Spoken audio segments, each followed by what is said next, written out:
Have you ever felt like you're speaking a totally different language than the person you love most?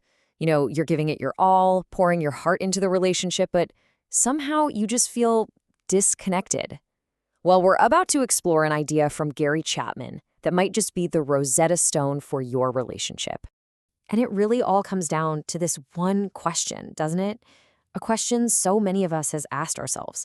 You're trying so hard, showing you care in what seems like the most obvious ways, but the message just isn't landing. You feel like you're shouting into the wind. This leads to a really common and painful problem in relationships. It's this deep sense of frustration, this emotional gap that grows between two people, even when they genuinely love each other and mean well. And you end up feeling incredibly lonely, even when you're right there together. But what if the problem isn't a lack of love?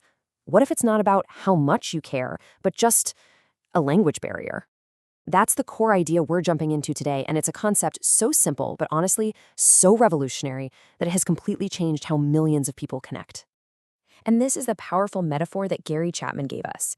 He basically said, look, just like we have English, Spanish, or Japanese, we also have emotional love languages.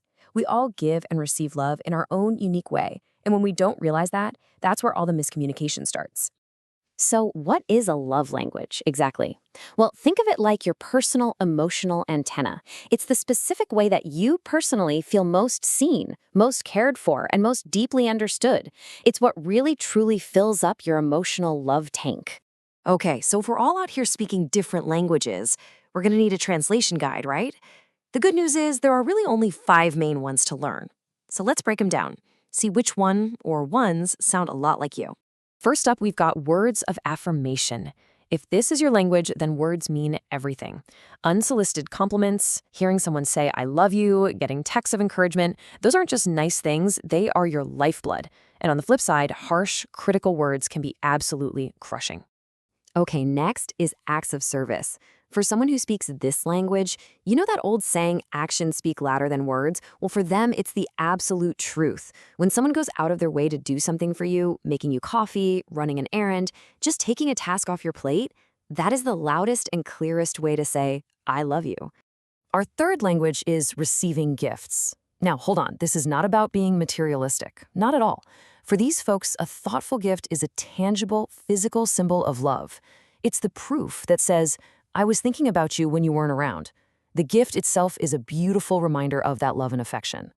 Then you've got quality time. This one is all about getting someone's undivided, focused attention. And I mean, no phones, no TV in the background, no distractions. It's about being truly present with someone, having a real conversation, just sharing a moment. For this person, your time and your focus are the most precious gifts you can possibly give. And finally, our fifth language is physical touch. For someone whose primary language is touch, nothing communicates love more directly. We're talking about things like a hug when they're down, holding hands while you walk, a comforting hand on their shoulder. That physical connection is what makes them feel safe, secure, and deeply cared for. So there we have it, the big 5: words, actions, gifts, time, and touch. These are the basic building blocks of the whole concept. Now, most of us usually have one that's our primary language and maybe a secondary one that's also pretty important. All right, so you know the 5 languages. But here's the thing, knowing your own language, that's only half the battle. The real breakthrough, the aha moment, happens when you make this one critical shift in how you think about all of this. And this right here shows the problem perfectly. See, we naturally tend to show love in the way we want to get love. So you might buy a huge, expensive gift thinking you're making this grand gesture. But if your partner's language is quality time, they're just left thinking, I wish they'd just put the gift down and talk to me. Your act of love, even with the best intentions, gets totally lost in translation. So here's the bottom line.